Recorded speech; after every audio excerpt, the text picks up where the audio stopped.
प्रेम से बोली दुर्गा मैया की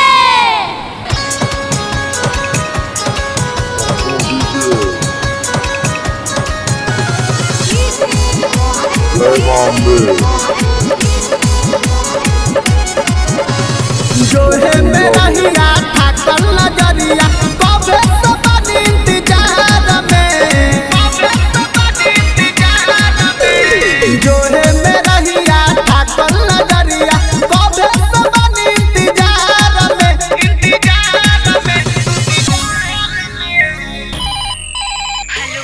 ए माई हमारा भक्त बोलतानी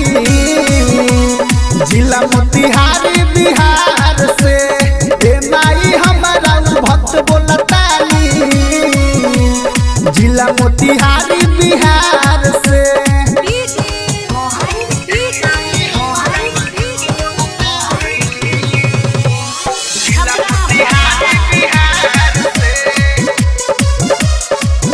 मिक्स बाय चंदन पांडे।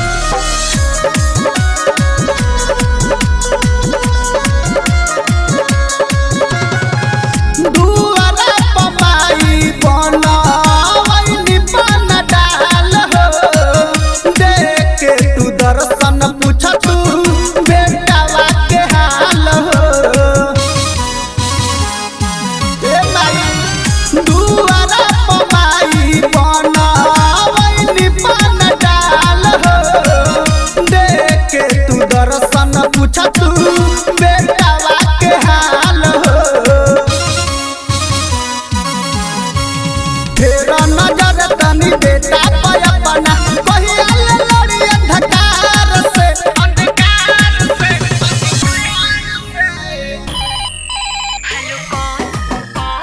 ए माई हमारा भक्त बोलतानी जिला मोतिहारी बिहार से ए माई हमारा भक्त बोलतानी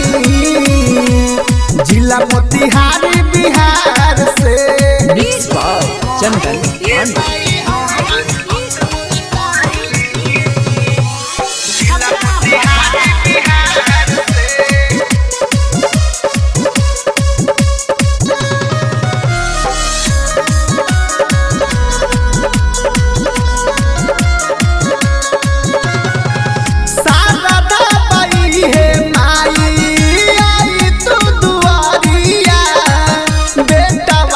अपना तनी फेर तू नजरिया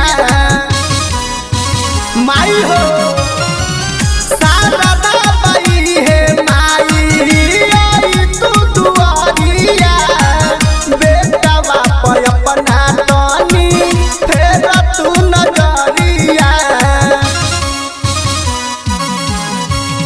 आर्यन चंदन पे मोरी मैया मोहर लगा दिए